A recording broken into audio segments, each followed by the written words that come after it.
Bienvenidas y bienvenidos a su programa, ya lo dijo la Corte, en el cual comentamos, analizamos, discutimos los fallos más emblemáticos, las sentencias más relevantes del máximo tribunal de la República. Y el día de hoy vamos a platicar de la controversia constitucional 112/2018, que aborda la temática del Poder Judicial y de la configuración de los órganos del Poder Judicial en la Ciudad de México, derivado de un proceso de promulgación de la primera constitución política en la capital de la República. A diferencia de otras entidades federativas, quienes habitamos en la Ciudad de México no teníamos una constitución propia y hubo un tránsito deliberativo, parlamentario, que involucró reforma a la Constitución Federal, una asamblea constituyente, en fin, una serie de hechos que dieron a la postre lugar a la primera constitución. Esta constitución fue materia de análisis, ahorita lo vamos a platicar con nuestros invitados por parte de la Corte, pero también derivaron una serie de leyes que regulaban naturalmente las determinaciones que la Asamblea Constituyente incluyó en el texto constitucional de la capital de la República, y a su vez estas leyes también fueron materia de impugnación. Esta controversia constitucional sobre la que vamos a platicar trata sobre una de esas leyes, particularmente en referencia al Poder Judicial de las entidades federativas de la Ciudad de México. Y para entender esta sentencia, le doy la bienvenida a David Bone. Bienvenido, Gracias. gusto tenerte aquí nuevamente, David, porque ya nos habías hecho favor de acompañarnos. Un gusto recibirte. Y a José Juan Torres. Un placer, ¿qué tal? Bienvenido. Muchas gracias. Pues te preguntaría, José Juan, ¿por qué no nos das un poco el contexto de cómo el caso llega a la Corte? Aquí no hay secuela procesal porque tratándose de controversia llega directo, pero entendamos, digamos, el contexto para las personas que nos ven, por favor. Sí, claro. Bueno, como bien lo mencionaste, estas forma parte de una serie de acciones y controversias que promueven diversas instancias, incluso, por ejemplo, esta que vamos a hablar justamente fue el Poder Judicial, Tribunal Superior de Justicia de la Ciudad de México, y que tienen que ver justamente con este proceso que fue bastante debatido sobre el origen de la Constitución Política de la Ciudad de México. Este en particular se refiere, como bien recordarán, hubo 4 acciones de inconstitucionalidad, básicamente, que se dividen justamente en 2, una que analiza los conceptos propiamente electorales y otra que se refiere justamente a otros temas ya de otros derechos que se incluyen en la Constitución y formas de organización también, una de ellas el Poder Judicial, por poner un caso. También tenemos una serie de controversias que también se desprenden de este caso, interpuestas por el Poder Judicial de la Ciudad de México, por el Poder Ejecutivo Federal y también por el Senado de la República. O sea que dio lugar a un enorme debate. Muchísimo debate, muchísimo debate, es muy accidentado. Sí. Y obviamente también de esta Constitución deriva un mandato para que el Congreso de la Ciudad de México expida las leyes que justamente desarrollen los preceptos de la Constitución. Entre estas 2 leyes que tienen que emitir bastantes, sobre todo porque su origen tiene como su origen la propia Constitución de la Ciudad de México, tenemos la Ley Orgánica del Poder Judicial de la Ciudad de México y la Ley Orgánica del Congreso de la Ciudad de México. Justamente esta controversia de la que vamos a hablar hoy se enfoca justamente en estas 2 leyes orgánicas y particularmente en la del Poder Judicial de la Ciudad de México, que es exactamente lo que vienen controvirtiendo, el desarrollo legal de esas disposiciones constitucionales que fueron combatidas también en las controversias constitucionales. Fundamentalmente en la controversia constitucional 81/2017 es donde se desdobla particularmente esta parte del análisis de la Constitución de la Ciudad de México en lo que se refiere a la organización del Poder Judicial. A ver, déjame entender esta parte, nada más para que quienes nos están viendo nos puedan seguir. Entonces, la Corte en esta controversia 81/2017 se hace cargo, para entender esto, de las impugnaciones a la Constitución. Exactamente. Y la controversia 112, que es de la que vamos a hablar, al desarrollo legislativo. Exactamente. De estas 2 leyes que tú mencionaste. Exactamente. Esta última controversia ya habla justamente del desarrollo legislativo que tiene que realizarse en términos de los transitorios de la Constitución Política de la Ciudad de México. Oye, y cuéntanos de fondo qué impugna el Poder Judicial. ¿Viene a la Corte y qué reclama? Bueno, vienen reclamando 4 aspectos fundamentales, que se refieren primero a esa atribución que se le dio a un Consejo Judicial Ciudadano. Consejo Judicial Ciudadano. Quisiera contextualizarlo un poco para explicarlo. Dentro de la forma en cómo el Poder Constituyente de la Ciudad de México determinó que se ordenaría organizaría la función judicial, contempló la figura de un Consejo Judicial Ciudadano. ¿Qué hace este Consejo Judicial Ciudadano? Haría tres cosas fundamentalmente: la designación de todos los integrantes del Consejo de la Judicatura del Poder Judicial de la Ciudad de México. ¿Designación? Dices, o sea, los nombra, ¿un ciudadano nombra a un consejero? Exactamente. Este Consejo Judicial Ciudadano integrado a su vez por 11 miembros, 11 integrantes, 7 de ellos literalmente tendrían de tener cierto perfil de juristas, digamos un perfil. Tienen que ser tendrían que ser justamente, exactamente, expertos en derecho, y los demás, es omiso al decir ello, podría ser cualquier otro. Pero ellos nombran a los Ellos nombrarían a los consejeros de la Judicatura. A su vez, estos integrantes del Consejo Judicial Ciudadano serían designados de manera por las 2/3 partes del Congreso de la Ciudad de México. Este es uno de los principales puntos interesantes, es decir, tenemos un órgano que no forma parte del Poder Judicial local. No, ni de ningún poder. De ningún poder. Es una instancia que utilizaron para decir que iban a ciudadanizar el proceso de designación concretamente de los consejeros. ¿De todos los consejeros? De todos los consejeros, los iban a designar concretamente ellos, y también intervenían en otros nombramientos, en este caso, pero es solo de proponer. Proponían al jefe de gobierno, quien podría ocupar el cargo de fiscal general de la entidad, y propondrían a quienes serían los fiscales de materia electoral y anticorrupción. Pero estos eran solo propuestas. La parte que suscitó problemas fue la designación de los consejeros de la Judicatura. Ahí se iban a nombrarlos a todos, a sus 7 integrantes. Ahí tenemos el primero de los 4 puntos. Ahí tenemos el primero de los 4 puntos. El otro era el problema que se suscitaba porque el presidente del Tribunal Superior de Justicia se estableció que solo podría durar 1 año como presidente de este órgano. Es decir, se limitaba justamente el periodo de su duración, lo cual también, a juicio del Poder Judicial que activó la controversia, vulneraba los principios de autonomía e independencia del Poder Judicial. Y también tenemos, por otro lado, la prohibición que existía de forma expresa de que quien presidiera el Consejo de la Judicatura no pudiera ser también presidente del Tribunal Superior de Justicia al mismo tiempo. O sea, ¿tiene que haber 2 presidencias? 2 presidencias, entre un Poder Judicial donde se compone, como lo sabemos, de un órgano que encargado de la función administrativa, ahora volvemos con ello, y otro de las funciones jurisdiccionales. Bueno, lo que se pretendía era que estas 2 funciones estuvieran presididas, estos 2 órganos, presididos de manera distinta. Esto es básicamente. Y un último punto que era muy relevante, que se refiere a la forma en cómo se aprueba el presupuesto, el proyecto de presupuesto que se envía justamente al Congreso para que se apruebe. En este caso decían que solo debería tener intervención el Consejo de la Judicatura en su proyección, sin pedir ningún punto de vista o alguna opinión al tribunal, y se enviaría de forma directa. Estos son los puntos que literalmente ocasionaron una serie de dificultades porque, a juicio en este caso del Poder Judicial, vulneraba la autonomía y la independencia en el ejercicio de la función jurisdiccional, básicamente. David, sí, claro. José Juan nos está hablando de un órgano que es el Consejo de la Judicatura aquí en la Ciudad de México, que tiene a su vez un símil a nivel federal, el Consejo de la Judicatura Federal, y en las entidades federativas. Pero a lo mejor las personas que están viendo el programa pues se preguntarán, oye, ¿qué es esto de los consejos de la Judicatura, verdad? ¿Por qué no nos ayudas a entender esta figura y cuáles son sus competencias? Claro, doctor. Hay que remitirnos a la definición de algo que es bien importante para todas las personas para contextualizar la importancia de este tema. El derecho humano de acceso a la justicia, el derecho humano a la tutela judicial efectiva. Todas las personas tenemos derecho a acceder a la justicia a través de medios de reclamación con el propósito de que se garanticen nuestros derechos frente a acciones u omisiones de particulares o de la misma autoridad. Hay de tal suerte un sistema universal, distintos sistemas regionales, un sistema nacional y en el caso ya de nuestro país 32 sistemas locales jurídicos o como también se les llama sistemas de protección de derechos humanos. Hay instituciones que son las responsables de salvaguardar a través de una serie de procedimientos la efectividad de estos derechos. Es decir, un particular, una persona cuando siente transgredido un derecho, acude a una institución que depende, por supuesto, que es propiamente el Poder Judicial. Hay 32 poderes judiciales en cada una de las entidades federativas, hay un Poder Judicial de la Federación.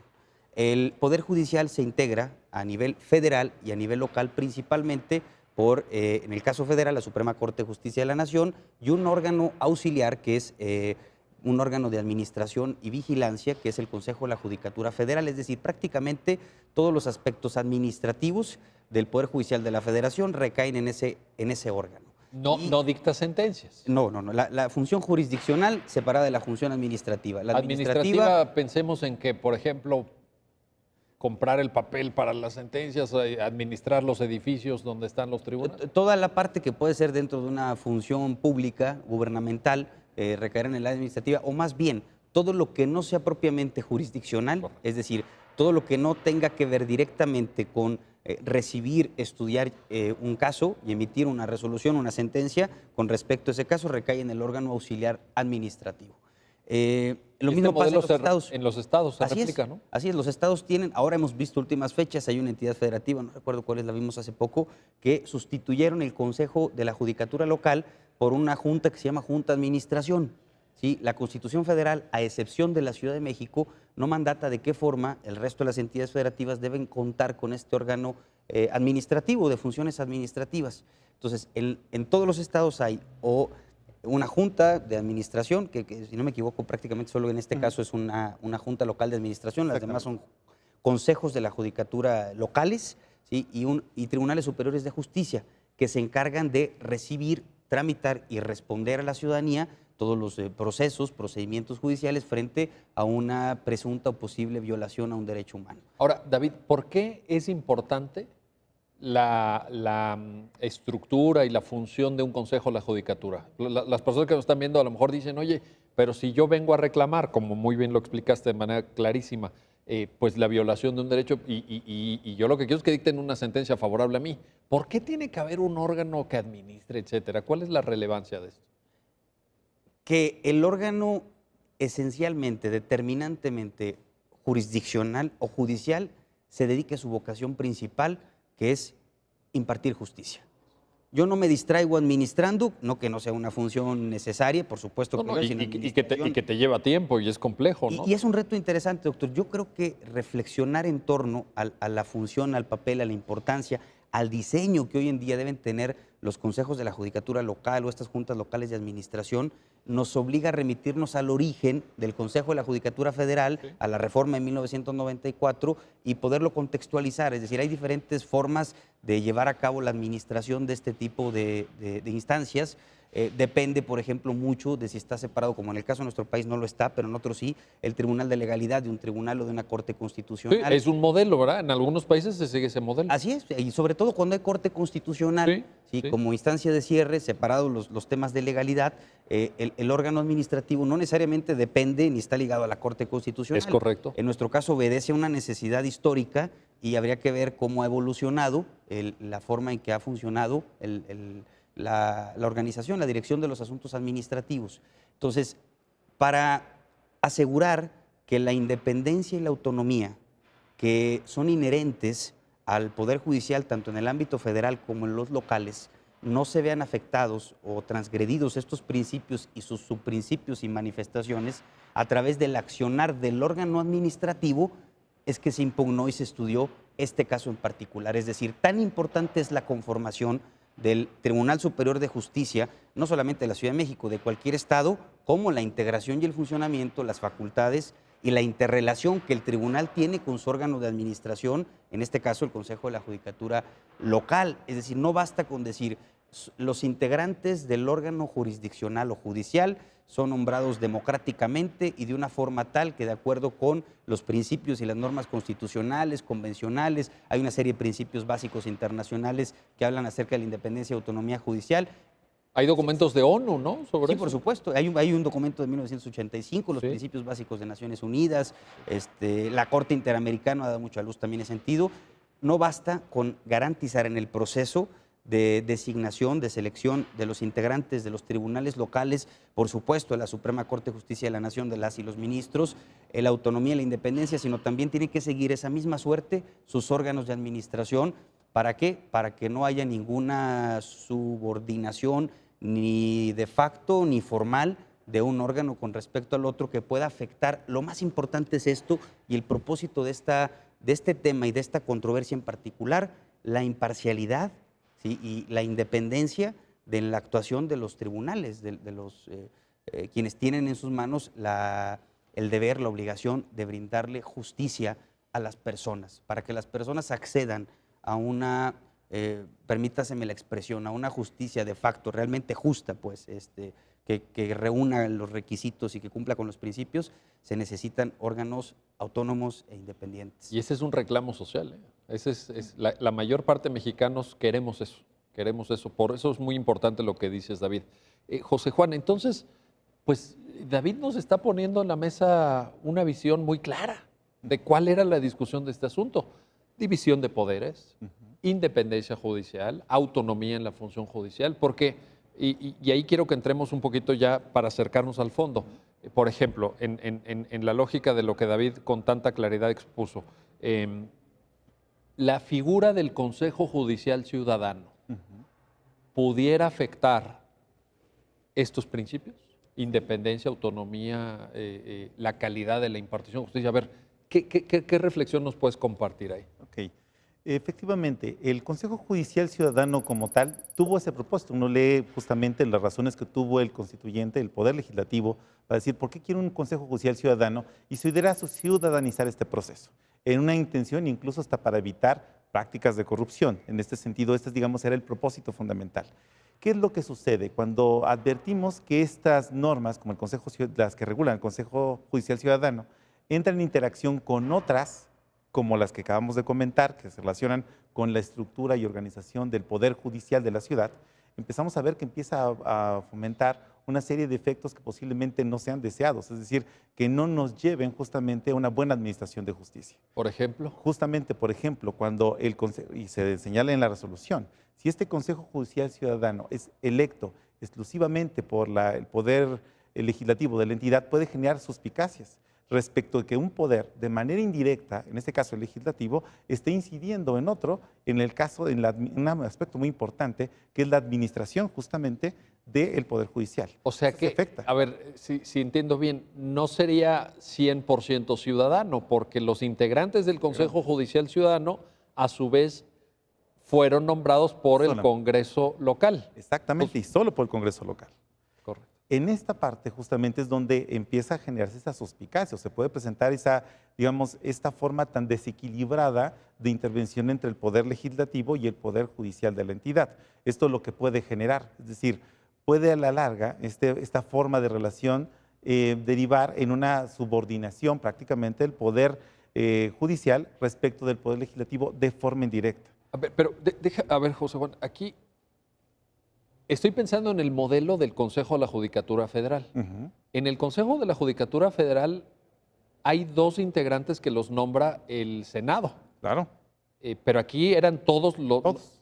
¿Eso es un factor que pesa o no? En tu criterio y en el criterio de la Corte. Sí, claro que pesa y desde luego conforme el criterio de la Corte también. Es cierto, el Consejo de la Judicatura Federal tienen asiento un representante del Poder Ejecutivo, 2 del Poder Legislativo, es decir, nombrados por el Senado, y los restantes mayoritariamente son del Poder. Que son 4 para conformar un órgano de 7, ¿verdad? Exactamente, y justamente aquí hay que tomar como antecedentes criterios de la Corte sobre el respecto. En una controversia 32-2007, hablaba justamente cuál eran esta forma, estos principios que deben de tener los consejos de la Judicatura. Y es importante comentarlo. Los consejos de la Judicatura obligatoriamente, ¿dónde deben existir? A nivel federal, lo tenemos en el artículo 100 de la Constitución y en el 122 de la Constitución referida justamente al Poder Judicial. Todas las demás entidades... Aquí en la Ciudad de México. En la Ciudad de México. Sí. En todas las demás entidades federativas pueden o no tenerlo, pero si deciden tenerlo, tienen que ajustarse a ciertos principios.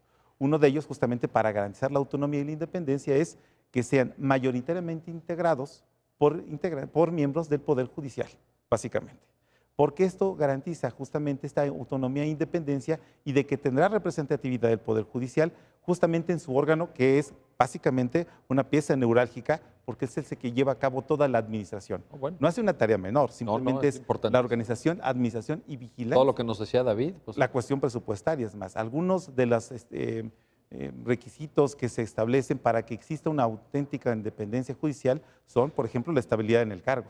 Claro. Tiene que ver incluso con la irreductibilidad salarial. Y estos varios aspectos son definidos también por el Consejo de la Judicatura e incluso de su propio personal administrativo. Es decir, un tribunal no solamente son jueces y son magistrados, hay un cúmulo de personal que hace que este poder funcione. Entonces, si de alguna manera se pretende obstaculizar su labor, podría ser a través del Consejo de la Judicatura. Justamente en esto debe haber un equilibrio que permita que este Consejo no interfiera en las funciones jurisdiccionales que lleva a cabo el tribunal. Este es justamente el tema.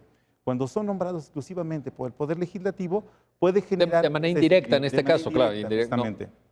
Entonces, como vemos, es justamente todas las disposiciones que regulaban este sistema lo que nos hace pensar, o hacía pensar justamente, bajo el criterio de esta Corte, que podía haber justamente una afectación a los principios de independencia. En relación al tema de la designación. Exactamente. Déjenme hacer una pausa. Vamos a regresar enseguida para seguir analizando esta controversia constitucional 112-2018, que en realidad, como ustedes están viendo en la explicación tan clara de nuestros invitados, pues se refiere al modelo de configuración de órganos de gran relevancia en relación a la impartición de justicia a nivel federal y local en cada una de las 32 entidades federativas del país.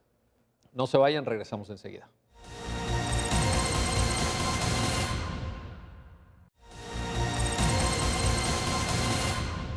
Bueno, ya estamos de regreso, ya estamos de vuelta en este subprograma, ya lo dijo la Corte, estamos conversando sobre la controversia constitucional 112-2018 con José Juan Torres, con David Bone de la Garza. David, a ver, José Juan nos estaba pintando un panorama extraordinariamente importante en esta designación indirecta por parte del Congreso local y al final la Corte pues observa que esto no es correcto, no, hay una declaratoria de invalidez ahí, ¿no? Sí, yo creo que es importante advertir algo.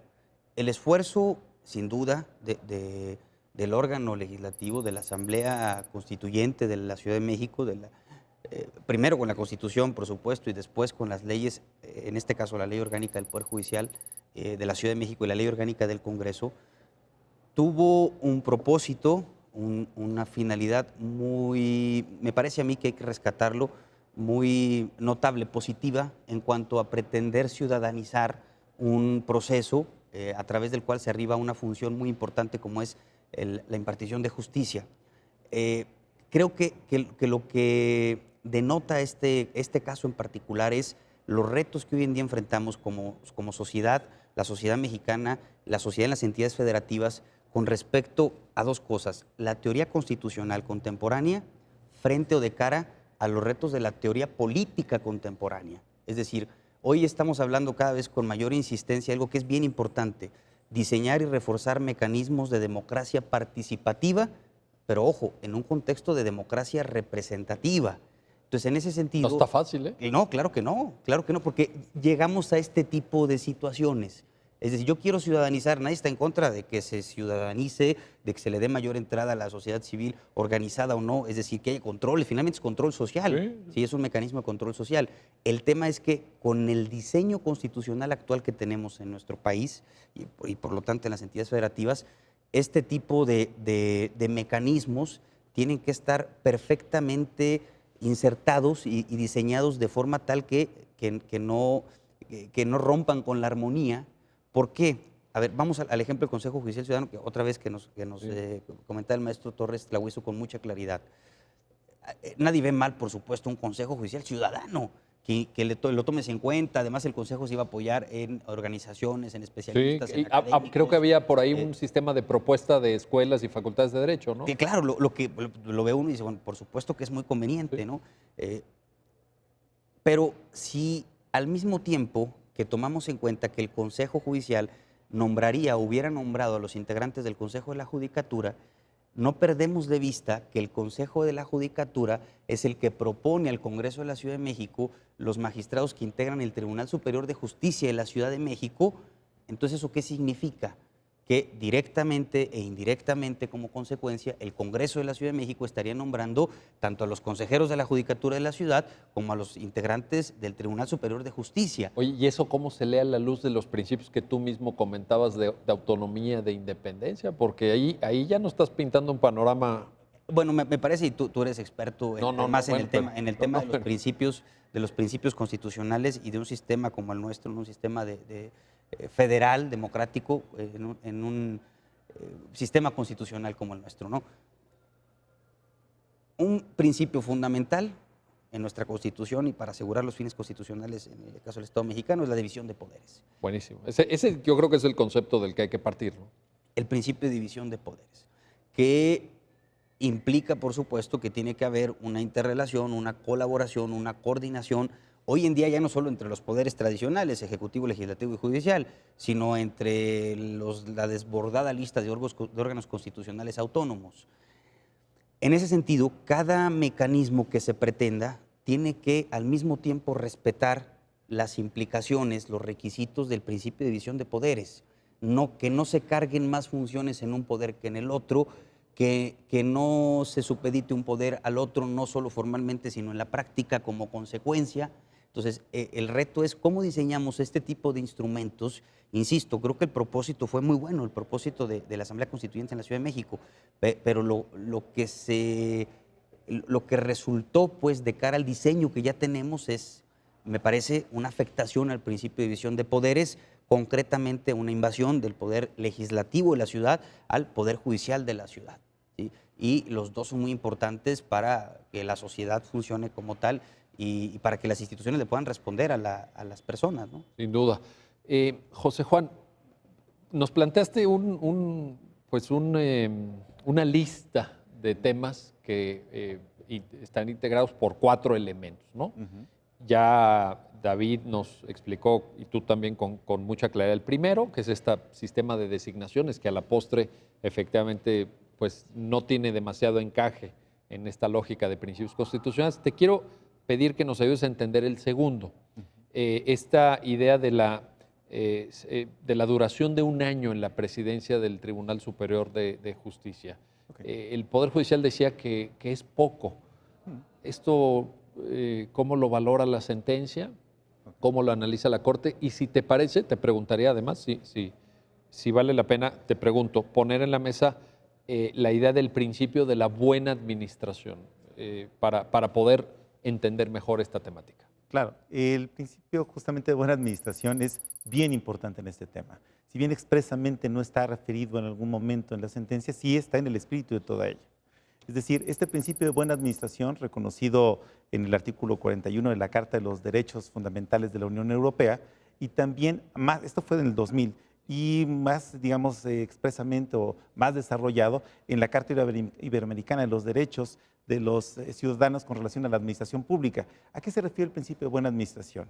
Obliga al Estado justamente a que cuando estructura la forma en cómo se organizan los diversos poderes públicos, órganos, constituciones autónomos, cualquier otra estructura, no puede adoptar ya cualquier modelo. Tiene que ser uno que tenga por propósito lograr los fines que le dan sentido al Estado. En este caso muy concreto estamos hablando del derecho fundamental que tienen los ciudadanos a una justicia que sea absolutamente imparcial y objetiva, desde luego. Entonces, cuando tengo un modelo de organización que me impide o obstaculiza este derecho fundamental, entonces no estoy cumpliendo con los objetivos de la buena administración. Si entendemos justamente esto, veremos que a la luz de estas reformas que se hicieron o estas nuevas leyes que se expiden para dar cumplimiento a la Constitución que organizó de cierta manera el Poder Judicial, vemos que sí obstaculizan.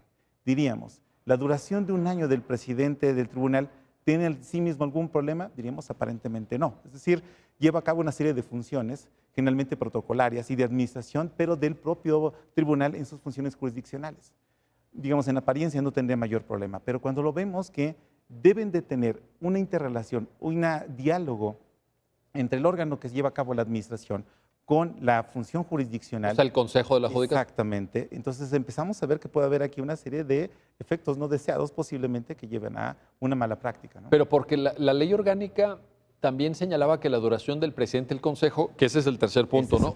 Pero, digamos, remitiéndonos de esto de la duración, el presidente del Consejo de la Judicatura en la Ciudad de México duraba 3 años. Exactamente. Y el presidente del Tribunal Superior 1 año. Dura 1 año. ¿Y eso tiene sentido? No tiene mucho sentido porque recordemos que también uno de los temas es la brevedad del tiempo. O sea, la brevedad del periodo del presidente del tribunal no le permite hacer una planeación de una política judicial a largo plazo. En 1 año difícilmente podría hacerla. La interlocución que debería tener con el órgano de administración se va a dificultar justamente porque primero no coincidirían las dos presidencias y tienen periodos diferenciados. Entonces eso puede generar incluso hasta que las mismas competencias que ejerce en el ámbito de la administración, el Consejo de la Judicatura, con las funciones jurisdiccionales, puedan eventualmente entrar en conflicto. Sí, sí. Y lo que es peor, no tenemos un supuesto para que entre ellos puedan interponer algún recurso que alguien más pueda resolver. Es decir, no existe esta posibilidad. ¿Qué es lo que genera entonces que el presidente del tribunal dure solamente un año? Lo que dificulta es que existe este diálogo que debería existir. Por ejemplo, en algunos aspectos concernientes a temas como la adscripción de un juez, de un magistrado, deberían estar conciliadas entre ambas instancias, porque si no esto va a impactar de manera negativa, obviamente en el ciudadano que lo que desea es un servicio eficaz de administración de justicia, que pueda tocar la puerta del tribunal y sepa que va a tener un juez que va a ser independiente en sus resoluciones y que va a proporcionarle justicia eficaz, desde luego, y de una tutela a sus derechos. Y es lo que todos queremos. Claro, ¿no? exactamente. Al final del día Es lo que pretendemos. es lo que pretendemos. Y justamente este principio de buena administración, visto como un derecho fundamental del ciudadano, exige justamente de que el Estado reaccione o responda con una organización administrativa de todos los poderes, de cualquiera, en este caso el juicio. Ese es el tema que trata la controversia, ¿verdad? Y que en este caso esta organización sea tal que dé como resultado que el ciudadano pueda tener acceso a una justicia, en este caso pronta, expedita y desde luego imparcial. Y en este punto, ¿qué dijo la Corte? En este punto justamente dice que esta forma, digamos, visto en su conjunto, estas disposiciones de la ley orgánica y que también una más de la ley orgánica del Congreso local, dan como resultado justamente un sistema que puede afectar la autonomía y la independencia del Poder Judicial local. Al subordinar, por ejemplo, que todos los miembros del Consejo de la Judicatura sean nombrados por el Legislativo, puede generar justamente este desequilibrio, que es lo que protege el principio de división de poderes. O sea, justamente por eso es importante esta resolución, incluso hasta por la forma en cómo analiza todos los artículos. Es decir, de forma aislada posiblemente no pudieran haber tenido problema, pero vistos en su conjunto como un sistema de organización, sí repercute justamente en afectar a la independencia y autonomía del Poder Judicial, de todos sus jueces. Y esto afecta el derecho del ciudadano a acceder a la justicia. Sin duda alguna. Sin duda alguna. David, Sí. vámonos al tema 3. Lo que hace el desarrollo legislativo, que es consecuencia a su vez de la Constitución local, como Claro. ya lo vimos, es crear, digamos, dos cabezas en el Poder Judicial de la Ciudad de México. El presidente del Tribunal Superior de Justicia y el presidente del Consejo de la Judicatura De la ciudad. local de la ciudad, ¿verdad? ¿Cómo se valora esto en la sentencia? ¿Qué es lo que al respecto dice la Corte? ¿O cuál sería la reflexión ahí? Los dos órganos, otra vez, el Tribunal Superior de Justicia, el Consejo de la Judicatura, que, insisto, a diferencia del resto de las entidades federativas, la Ciudad de México es en el único caso en que la Constitución Federal, en el artículo 122, dice que se va a integrar el Poder Judicial en la Ciudad de México por un Tribunal Superior de Justicia, por un Consejo de la Judicatura y por los juzgados y tribunales. Aunque son muy importantes las funciones jurisdiccionales, por supuesto, del tribunal, administrativas del Consejo de la Judicatura, el Consejo de la Judicatura, en tanto órgano administrativo, es visto como un ente que está al servicio de la función judicial o Que es jurisdiccional. lo principal, ¿no? Digamos, Claro. el fondo, la razón de ser, pues. Sin decir que no sea importante, pues la Sí, función sí, bueno, administrativa está al servicio del ente judicial o Porque eso a su vez sirve al ciudadano también. Sí, por supuesto, es ciudadano. Yo necesito una institución y la institución necesita un área directiva de decisión, de estudio y un área administrativa. Entonces el área administrativa se separa del área jurisdiccional o judicial. Entonces no hay que perder de vista, insisto, que el Consejo de la Judicatura, el órgano administrativo, es auxiliar del tribunal, del órgano jurisdiccional. Entonces en ese sentido, como comentaba el maestro Torres Tlahuizo, en tanto órgano auxiliar al servicio de, el Consejo de la Judicatura tiene una serie de funciones, actividades, tareas para facilitar y para hacer posible y para apoyar la función judicial. Entonces, ¿qué dice en esta sentencia en particular? Que es bien importante mencionarlo. Esta sentencia de la controversia constitucional 112-2018 que estamos viendo replica de alguna forma los argumentos y el sentido de la controversia 81-2017 que estuvo a cargo de la ponencia del ministro Lainez, que tiene mucha claridad y una argumentación impecable, y lo que hace esta otra sentencia es retomarlo porque aquella es sobre la Constitución y esta sobre la Ley Orgánica del Poder Judicial. Pero los contenidos normativos de alguna forma Algunos de los temas de la primera coincidían, ¿no? se repiten Se en esta, repiten, ¿no? solo que con respecto a estas dos leyes. Dice la Suprema Corte en la primera controversia y en esta segunda, como consecuencia o en efecto. Tiene que haber interrelación, no puede haber una separación entre las funciones, el hecho de que esté representado por una parte del tribunal en el Consejo y el hecho de que pueda permitirse que sea cabeza el presidente del tribunal, del Consejo de la Judicatura, favorece el entendimiento, la comunicación, los procesos, pues. Es decir, yo soy tu órgano administrativo. Si no conozco cuáles son tus necesidades con respecto a adscripciones, al régimen disciplinario, si tienes que poner alguna sanción disciplinaria a algún integrante, toda la parte del personal administrativo, esto es bien importante, todo el personal administrativo del Tribunal Superior de Justicia lo designa y el seguimiento El consejo, a través de la carrera judicial, Sí. el Consejo de la Judicatura. Uf. Entonces, ¿cómo comprender que estén disociados el Importante. tribunal y el Consejo si este sirve a este a través de la carrera judicial? Entonces, básicamente es eso. Porque estoy pensando en el modelo del Consejo de la Judicatura Federal. ¿Sí? Ahí el presidente de la Corte es el presidente del Consejo. Ahora, algo bien importante, doctor, no quiere decir que con base o de acuerdo con la teoría constitucional, ¿sí?, en abstracto, tenga que ser así. No, lo que significa es que con base en el diseño constitucional mexicano, la teoría constitucional mexicana, no podría funcionar de otra forma, porque así está diseñado. Sí. ¿Sí? Lo que hablamos ahorita. Pero hay buenas razones para eso. Es decir, cuando la Constitución Federal diseña ese modelo de Consejo de la Judicatura Federal, pues hay una cierta lógica ahí, ¿no? Bueno, por ejemplo, en el caso federal, no está disociado, no tenemos una Corte Constitucional solamente, pues. O sea, se ven también cuestiones de legalidad. Sí, claro. Y entonces, en ese sentido, no podría o no sería conveniente disociar, separar, aislarse de la función administrativa que está a su servicio. ¿Sí? Podría entenderse tal vez si tenemos un tribunal de legalidad, una Corte Constitucional que sea la instancia de cierre, un órgano chiquito, y tenemos aparte un órgano administrativo, tal vez la relación podría ser de otra forma. Pero en el diseño actual, insisto, creo que es bien importante, el nombre dice que obedece a una necesidad histórica. Sí. ¿Y por qué sucede esto en el caso de la Ciudad de México? Una, por supuesto, porque es una entidad, hay que decirlo, prácticamente es una entidad federativa, ese fue el propósito, acercarlo lo más que pudiera a una entidad federativa, pero además porque ha sido muy poco estudiada y desarrollada la teoría constitucional local. Sí. Entonces, tú has hablado mucho, por ejemplo, algo que es bien importante, los medios de control de constitucionalidad local. ¿Sí? Ahí nos falta mucho, ¿no?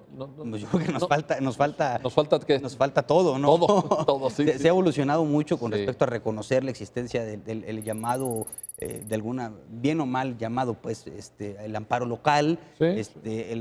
la duda que existe todavía, incluso a nivel de la Suprema Corte de Justicia, con respecto a cuál es el parámetro de regularidad También. constitucional, si Ahí- son las ahí constituciones hay- locales solamente. Ahí hay un debate abierto Sí, bien son- interesante. Sí, entonces, y bueno, esos son elementos de esta reflexión a la que pretende abonar y en medio de la cual tiene lugar esta sentencia. Entonces, ¿cuál es la razón? La razón, insisto, creo que es una razón de funcionalidad.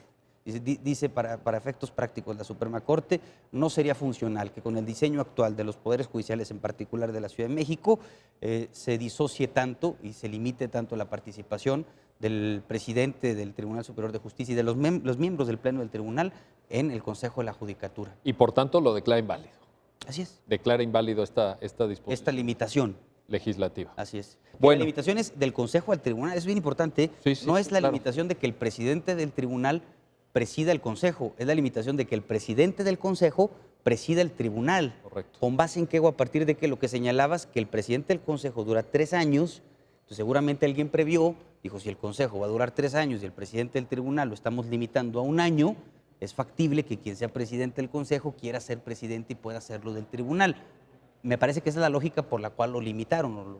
Sí. Pero en todo caso, esta duplicidad, porque incluso la sentencia se refiere, bueno, ¿y quién representará al Poder Judicial? ¿Quién tiene la representación? Es otro de los... También está en la sentencia, ¿no? Ahí está. Bueno, déjenme hacer una pausa, un corte muy, muy breve y regresamos enseguida porque, ya lo ven, esta controversia constitucional realmente nos genera un conjunto muy amplio de reflexiones de la mayor relevancia para entender división de poderes, independencia judicial, autonomía de los jueces, funcionamiento orgánico de la impartición de justicia, que es un tema en el que millones de mexicanos hemos elevado la voz para expresar la necesidad de construir un verdadero Estado constitucional de derecho. No se vayan, regresamos enseguida.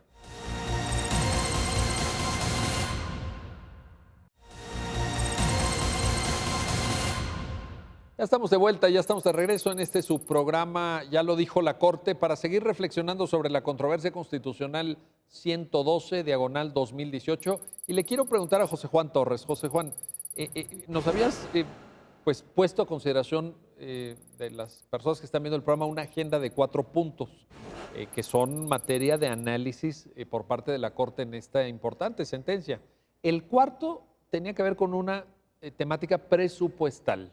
¿Nos ayudas a entender ese cuarto punto, por favor? Claro que sí. Este es un tema muy importante, que es justamente en el orden normativo de la ley orgánica del Congreso y la ley orgánica del Poder Judicial. Básicamente lo que establecían era que el este Consejo de la Judicatura iba a elaborar el proyecto de presupuesto del tribunal y lo iba a mandar de manera directa para su incorporación y que finalmente el Congreso aprobara o no aprobara este presupuesto, que es una decisión que ocurre incluso a nivel federal. ¿Cuál es justamente el tema aquí? El tribunal no hubiera tenido o no tendría, salvo ahorita justamente por la invalidez ya tiene la posibilidad, pero no tendría la posibilidad de decir algo con respecto a si este presupuesto es o no el adecuado para cumplir con sus funciones. ¿Por qué es importante el tema del presupuesto? Es bien importante. Como veremos, radica aquí hay una serie de criterios que hemos establecido de cuándo se estima que un juez puede ser imparcial. Y uno de los requisitos que ponemos o que se han establecido es el que sea justamente de que su salario sea irreductible, por poner un caso. Pero además tiene que ver algo también adicional con la irreductibilidad salarial, que no nada más se establece en el presupuesto, sino con que el tribunal tenga los recursos suficientes, se asegure que tenga los recursos suficientes para que pueda operar. ¿Recursos te refieres a recursos financieros? ¿Recursos humanos? De los dos, justamente. Impacta uno con otro. La carencia de recursos financieros impacta desde luego en que no pueda tener todo el personal que requiere para ejercer la función de impartición de justicia que está llamado a hacer. Entonces, justamente la idea de que este presupuesto sea aprobado o sea elaborado justamente solo por el Consejo de la Judicatura, sin ninguna intervención u opinión por parte del tribunal, esto pudiera ocasionar una serie de dificultades en este aspecto presupuestario. No es un tema menor, digamos. Bueno. Justamente el tema de que el tribunal funcione de forma adecuada implica justamente de que tenga justamente programados los recursos para suplir todo aquello que requiere, tan básico como tener hojas, por poner un caso. Sí. Tener una impresora, que es fundamental. Pero es que sin eso, ¿cómo se imparte justicia? ¿Cómo se imparte justicia? Justamente todo el personal administrativo es el que le da justamente funcionalidad también al Poder Judicial, de cualquier entidad, incluso a nivel federal. Son justamente los que le permiten a un juez, a un magistrado, cumplir con su labor. No me imaginaría un tribunal sin ese importante personal administrativo que justamente su labor es tan importante que hacen que toda la operación funcione con normalidad. La idea justamente de evitar que el tribunal pudiera tener una opinión al respecto, pudiera justamente dejar con esta, digamos, organización que se había propuesto originalmente por el Congreso Constituyente y obviamente ahora por el Congreso de la Ciudad de México en su desarrollo secundario, haría incluso que en este caso el Consejo de la Judicatura, que no fue nombrado más que solo por un Consejo Judicial Ciudadano, determinar una cuestión tan importante como es el presupuesto. Básico justamente para que un poder pueda justamente ejercer, en este caso el Poder Judicial, puede ejercer su función.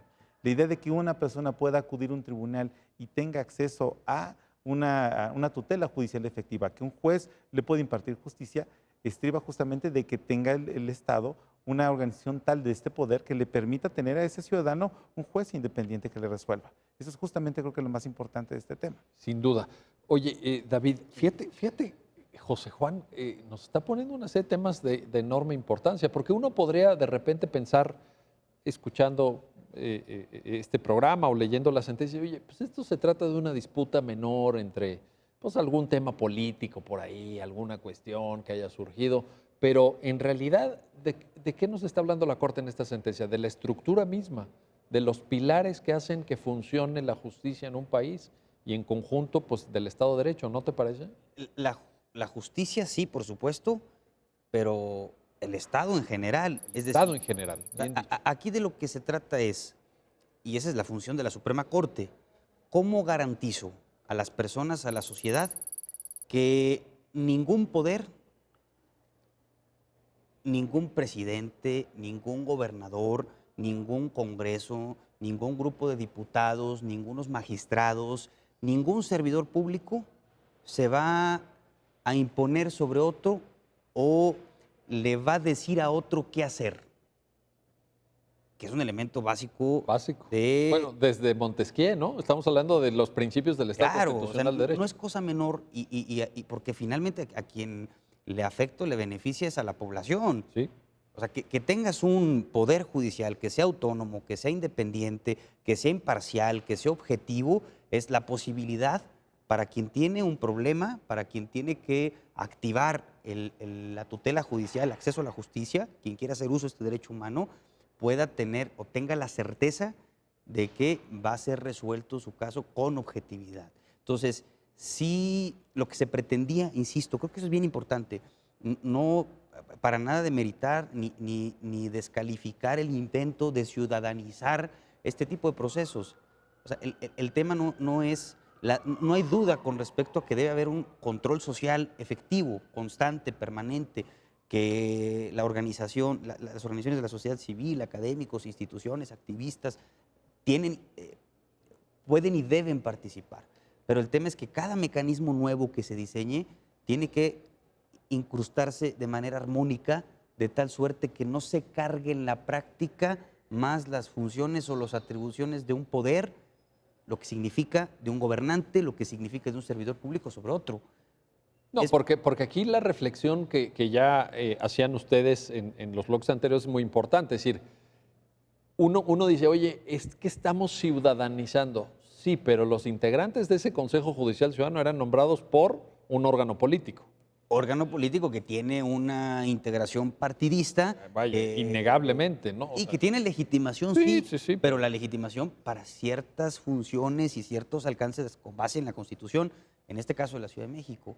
Entonces, creo que es bien importante. El reto, insisto, me parece que es otra vez voltear a ver el reto de los poderes judiciales locales. Sí. Creo que hemos logrado una evolución muy importante a nivel federal con respecto al Poder Judicial de la Federación, sobre todo a partir de la reforma de 1994, ni se diga a nivel Suprema Corte de Justicia de la Nación, pero creo que los tribunales superiores de justicia en las entidades federativas... Ahí estamos un poquito más débiles, ¿no? Y esto es bueno porque, bueno, este es un ejercicio muy interesante, muy vanguardista, muy visionario, lo que se intentó hacer, lo que se hizo en la Ciudad de México, me parece que es muy valioso.